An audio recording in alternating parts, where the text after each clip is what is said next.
Presiden RI Joko Widodo meninjau hutan mangrove di kawasan Taman Hutan Raya Ngurah Rai, Bali, Jumat 8 Oktober.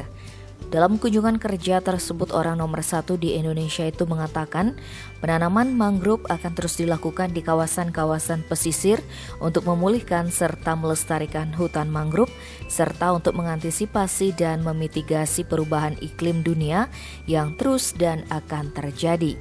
Hutan mangrove di Provinsi Bali yang dibangun sejak tahun 2003 merupakan tempat percontohan rehabilitasi ekosistem hutan mangrove yang dimanfaatkan sebagai sarana edukasi, pariwisata, dan penguatan perekonomian.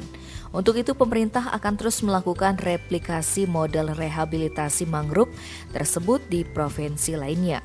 Presiden berharap penanaman mangrove di kawasan pesisir pantai dapat memperbaiki kualitas lingkungan, baik di pesisir maupun di daerah pantai. Selain itu, Kepala Negara juga berharap rehabilitasi mangrove dapat meningkatkan perekonomian masyarakat sekitar melalui produksi hasil laut. Presiden juga menuturkan hutan mangrove tersebut akan menjadi salah satu tempat yang akan ditampilkan kepada para pemimpin negara saat pelaksanaan KTT G20 tahun depan. Tim Bali Express melaporkan.